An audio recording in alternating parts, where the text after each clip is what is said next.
Demikian yang kita melihat bagaimana kedudukan Nabi Muhammad di dalam Al-Quranul Karim. Kehadirannya dinanti-nanti oleh orang-orang yang hidup di zaman baginda Rasulullah sallallahu alaihi wa ala alihi wasallam, termasuk oleh orang-orang Kristen. Hercules waktu itu termasuk seorang raja yang juga ahlul kitab, membaca Injil, mencari tahu berita-berita yang diungkapkan dalam kitab Injil tentang datangnya Nabi Muhammad sallallahu alaihi wa ala alihi wasallam. Hercules ketika menerima surat daripada baginda Rasulullah yang dihantar oleh seorang bernama Dihyah Al-Kalibi, ketika membawa surat kepada Hercules, lalu dibaca oleh Hercules daripada Muhammad Rasulullah kepada Hercules penguasa Romawi, masuk kamu kepada Islam, kamu akan selamat, kamu akan mendapatkan 2 kali ganda ganjaran daripada Allah Subhanahu wa taala. Maka kalau kamu tidak menerima ajakan aku, maka kamu akan menanggung dosa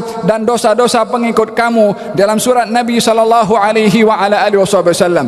Hercules ketika melihat kepada surat itu dipanggil ketika datang satu kafilah yang datang daripada Mekah yang diketuai oleh Abu Sufyan. Maka dijemput oleh Hercules, lalu ditanya oleh Hercules, siapa di antara kamu yang paling dekat nasabnya dengan orang yang mendakwa menjadi nabi daripada kalangan kamu? Maka kata Abu Sufyan, tidak ada orang yang lebih dekat nasabnya dengan nabi kecuali aku, maka akulah yang maju ke hadapan. Ketika disoal oleh Hercules, satu demi satu soalan yang disoal dijawab oleh Abu Sufyan.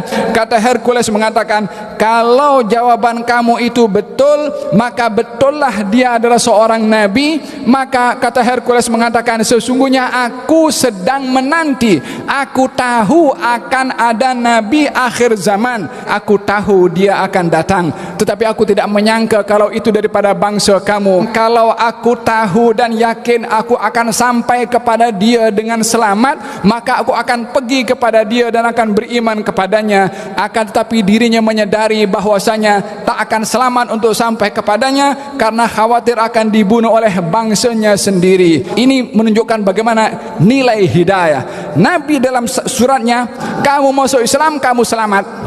Sementara Hercules mengatakan, kalau aku boleh tahu, aku boleh selamat sampai kepada Muhammad, aku akan sampai dan aku akan beriman kepadanya.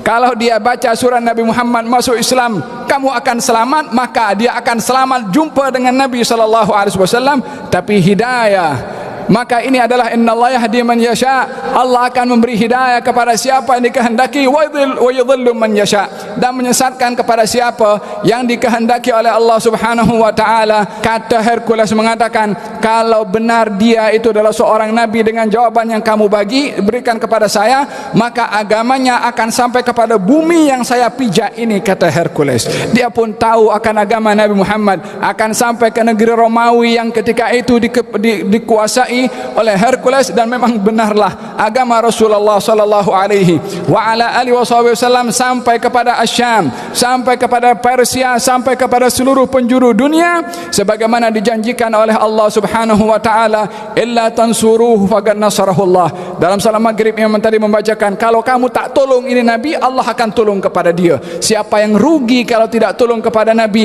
Hanya orang-orang yang tidak mahu menolong kepada nabi, dia sendiri yang akan rugi, karena nabi sendiri sudah dijamin pertolongannya oleh Allah Subhanahu wa taala.